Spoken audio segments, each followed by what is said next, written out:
In today's video, we're going to talk about corridor benching. With me here, I have a corridor. There's a corridor here, and then we have a profile. And as you can see, I intentionally put here some cut profiles so that we can see how to bench our side slopes. So let's see. If you want to bench a side slope, what do? This is our assembly. This is our cross section that forms this corridor. So let's put some typical bench. So I'll go here to civil metric sub-assemblies, and then I will look for daylights. So here is a daylight tab. Then under the daylight tab, you can see you have a daylight bench. And let's have a look at this. So I right click and go to help. So when I go to help, I'm presented with the image of our daylight. So I'm interested in the cut condition of this bench. So you can see if there's a cut condition and it's a really deep cut, so you'll have a cut slope, and then you'll have a bench, and then you'll have another cut slope, and then you'll have a bench. Depends on how deep your cut is. Then here are the parameters. So what I'm most interested in is the slope. You see this slope, and then this height. So this height is what is being replicated on these other sections, unless a surface is found. Unless a target surface is found, so this is the maximum cut height that is being targeted. So you have a link, and then you have a bench. So this is the maximum height of the link. So let's look at the max cut height and then the slope, and then we can see the bench width and then the slope of the bench as well. So max cut height, here it's 3 meters. So I'm okay with that. When we set up our parameters, you can change this to whatever you want as the max cut height. So for me, I will go with 3 meters. And then the cut slope is 2:1. That is what I want as well. And then the bench width is 1.5. So this bench width is 1.5. And then the slope of the bench, so the bench slope is 2%. So that's okay. So now let's put this bench. So I click on the bench, and then I go to properties. And here I check the max cut height, and you can see this is 3 meters. And then the cut slope is 2:1. And then the bench width is 1.5. And then bench slope is a positive 2%, so that it slopes towards the road or the drainage. So then I come here and place the bench. So I come and place here the bench. So it will have the cut condition or the fill condition. So in fill is where you have your profile higher than the existing ground. So let's go with that. I'm mostly interested in the cut condition for now, to demonstrate the cut bench when you're in the cut condition. So this is the first way of doing it. So let's have a look. Let's just rebuild this corridor and see what happens. So we rebuild the corridor, but we do not see the effects of these sub-assemblies. So what do? Maybe the surface properties are not set correctly. So I come here and go to corridor properties, and then I set all targets, and then I go to the surface tab. So here I'm interested in the existing ground, which is called natural. So I click OK, I apply, and then I rebuild the corridor. And there you can see we have our cut. So to view this more properly, so let's click on the corridor, and then let's go to section editor. And I'm interested in only seeing the plan and the section. So you can see the section here. So I'm interested in only seeing the plan and section. I don't want to see the profile. So what do? Go to viewport configuration. Then I change this to from 3 to 2 vertical,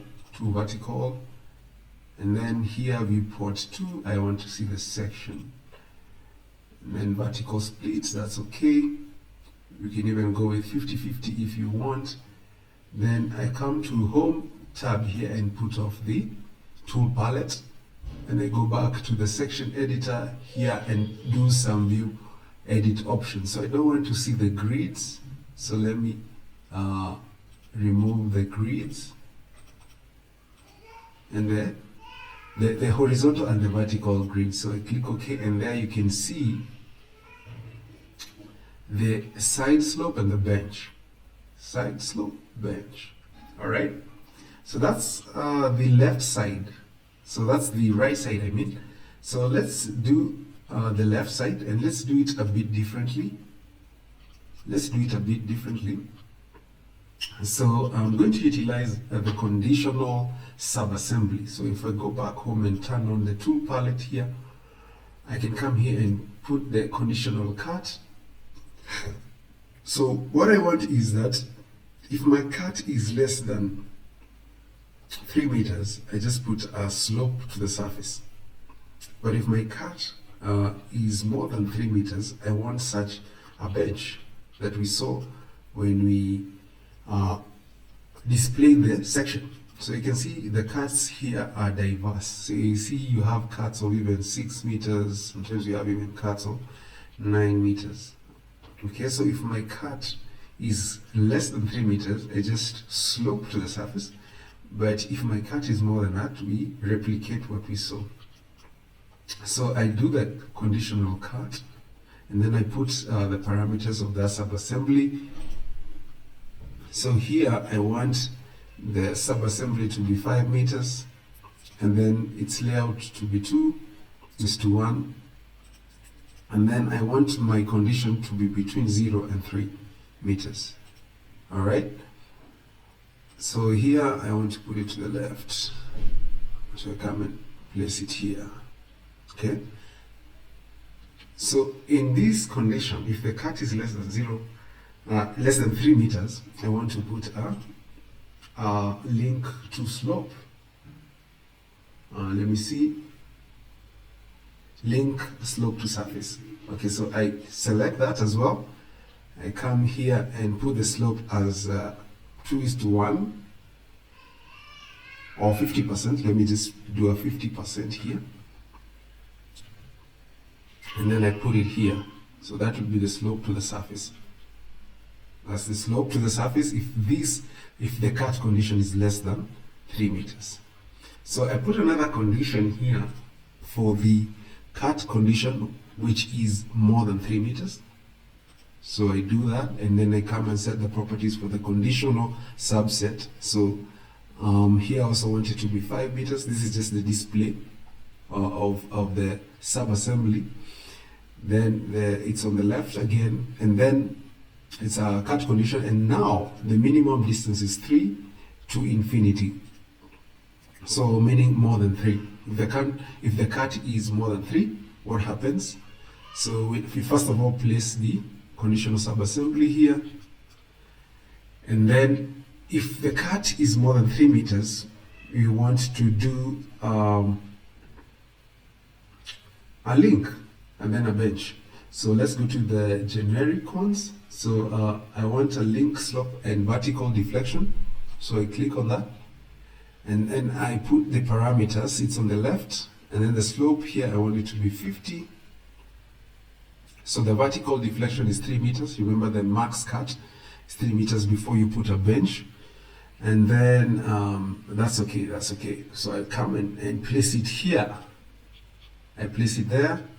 Then I come and place a bench. So I put a link, width, and slope. So I come here and put a link, width, and slope. So let me put the parameters. So 1.5, just like the other bench on the right. And then the slope is a positive 2 degrees. So 2%, I mean. So that's okay. So I come and place it here. So that's our bench. And let's try and see whether we can rebuild the corridor and see what is happening. So let's come and rebuild this corridor so that the other two sub-assemblies apply. So we do not see any changes on the left. So let's come into corridor properties, and then let's go to set all targets, and then here at the surface we set all our targets to the existing ground surface. So I click OK, I apply, and then I rebuild the corridor. And as you can see, now the corridor changes. And if you go to section editor, so let me put this section editor and go to section editor, and now we can see our line and the bench. So this cut is more than 3 meters. So let's see where, if we can find a cut which is less than 3 meters. So let's go, let's keep going here. Definitely soon you're finding a cut that is less than 3 meters. So what is happening here is that this link is being utilized instead of the slope and the bench. All right, so let's go back to the initial condition, or the initial station, I mean. So what do you do if you want to have many other links and benches, just like on the right side? So what do? We just come here and select these two, these sub-assemblies, and then we copy them here again. And then we copy again to this other point. All right. So let's rebuild our corridor. So I click on the corridor. So we cannot yet see the changes. This is because of our parameters. So let's go to properties and then set all targets to our existing ground. Rebuild the corridor, and there you go. You can see on the section view now. If you go next, let's go next. So if you want another layer of this bench as well, you can add it. So I wonder why this is not showing now. So let's go to the next one. There you go. So that's how you do it, the long way and the short way. So if you like this video, please remember to like, to comment, to share, and to subscribe to the channel. If you have any comments, any questions, please remember to dial them, to type them down in the comment section, and I'll be able to get back to you as soon as possible. So see you in the next video. Thank you for being our audience.